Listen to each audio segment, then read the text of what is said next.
The flowers are kind of synonymous with the city fitted perfectly with this shoe.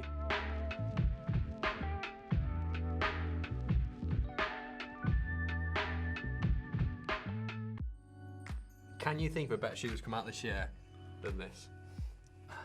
It's hard. I'm not gonna lie to you. The New Balance 992, made in USA. I mean, this is one of my favourites from the whole 99 series. Obviously, the series started in 1982. Yeah. The rumour is a certain Steve Jobs sent a design over to Mr. Davis, and then it kind of went from there. As with anything you get from Made in USA, the quality's there. It's definitely something you need to pick up and see because the quality of the suede, the nubuck and the materials on it, it's amazing. So it's going to launch first with the original colour, and there's a few more colours coming through. We've actually got those here as well. When it comes to New Balance running shoes, especially the 99 series, the grey is the one in it. It's also, I mean, these are brilliant, don't get me wrong, but this is the colour that's synonymous with the brand. And do you know what I mean? Like I said, I don't think there's going to be a better shoe this year, or maybe one that we've done. But I remember last year when the V5 dropped, especially that grey one, I can't think of a shoe I wore more. We're also getting the 1300. The shoe originally was conceived in 1985. Another beautiful New Balance shoe. I remember the days when we used to have to buy these off Japanese websites and import them in. Like, it was so hard to get hold of 1300s. Yeah.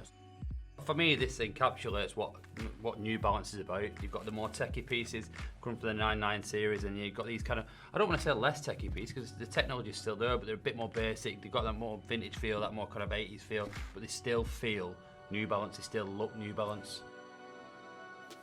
So the journey of this next project started, I'd say about 6 months ago when we dropped the NPC, and we called it Factory Mix-Up. And it basically started, we were working on an NPC and bringing it back, and it was back to front on the screen, and that started the thought process. When it comes to Reebok, we always look at a classic shoe, a classic white shoe, whether it be a workout or a club suit or something like that, and we always do a really good premium iteration. We just wanted to kind of do a bit of a twist on that, a bit more storytelling. We're actually working on a classic vintage runner. It's the GL6000.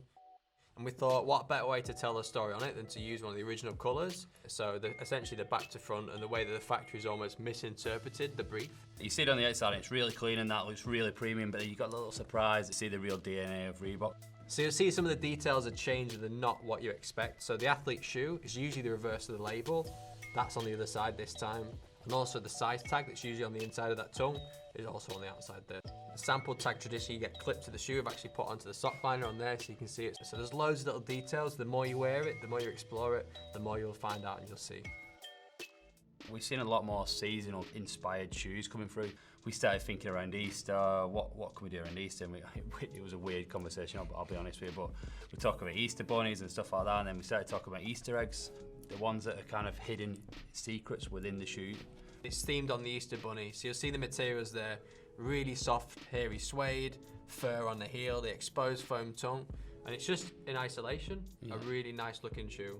How much are we going to give away? I think we'll give 2 or 3 things away because there's a lot hidden on this shoe. We actually said to the PUMA team when we actually finally briefed the shoe, we want one thing hidden in the shoe or the box that even we don't know about. We've been trying to find them. We've found about 7 or 8 things. Yeah. There's still more. We've not seen what's underneath here yet.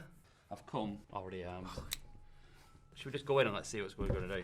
So, like I said, we're going to tell you about 2 or 3 things. There's a lot of different. Careful with that knife. Yeah. There's a lot of different things hidden on this shoe. Oh, you can see underneath there's a layer already. So you can see, as we start to kind of peel away the upper, revealing a pattern underneath there. The heel potentially changes, the form stripes potentially change, there's certain things hidden on the tongue, on the sock liner, even on the outsole. If you've got UV light, you might see something else. Just hanging around. I actually really like the shoe as I was going to say that, I think it's just a really good shoe anyway. You might not want to try and start that, hacking it up with a Stanley knife or anything like that. You could just wear it as it is, but then again, you've got the hidden secrets in there and you've got to kind of find them. It's something a little bit different for us. It's on the right silhouette, we think, to try it. Yeah. And we're just really excited to see how everyone wears it differently because everyone can make the shoe ultimately what they want it to be. Now I remember about a year ago, I was in Boston, rummaging through one of the showrooms and finding a really early sample of this on the wall. As you know, we're massive fans of the New Balance brand, and a lot of things we show you are archive projects, so stuff that we've seen over the last decades, and we've brought it back.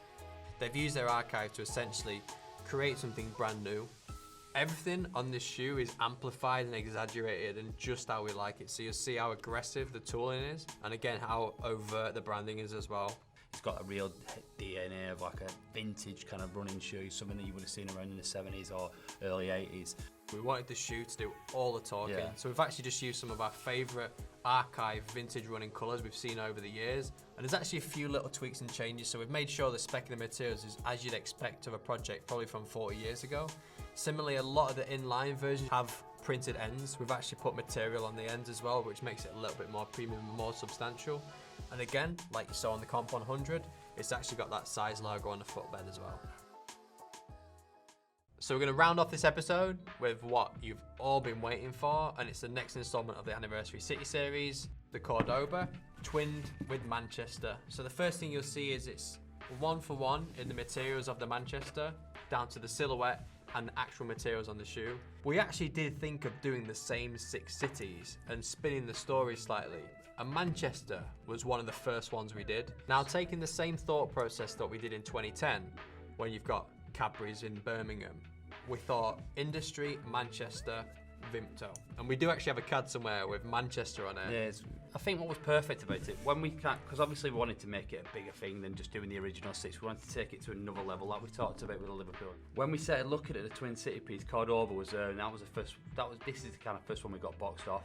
We looked at Cordoba, and there was a, you're going to have to say this because you're a bit more articulate than myself. La Fiesta de la Patios. So basically that's a competition where once a month everybody opens the patios, they go around, they kind of vote what's the best patio, and I don't know what they win. And they win it for that month anyway, and they've got the best patio for the month. But the colours of the flowers fitted perfect. The flowers that are kind of synonymous with the city fitted perfectly with this shoe.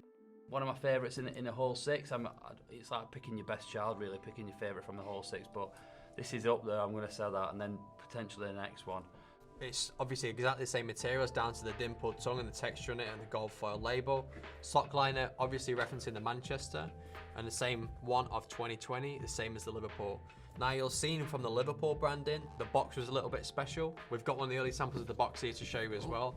And we've even got some of the laces as well though. So similar to the Liverpool, same thing with the laces. We've got the lace from the original City, so that's from the Manchester, and then we've got an alternative colourway lace on the Cordoba. We did the third lace just as something collectible, just to have in the box. Some people actually put the Dublin lace in the Liverpool, and I actually thought it looked really good. Yeah. You know what I like as well? I've seen somebody also, they've flipped the box already, so that they've got on the Liverpool, they've got the Dublin colours on the outside. It looks really good. So what I'm really excited to see throughout the year is people getting the Twin City and shooting the new one side by side. So we've had a few already, but I cannot wait throughout the year.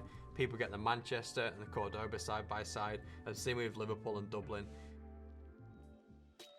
Subscribe to our channel and hit the notification bell to keep up to date with all the content we've got coming through. And in the meantime, get in the comments and let us know any feedback and any thoughts. Thanks for watching. We'll see you next time.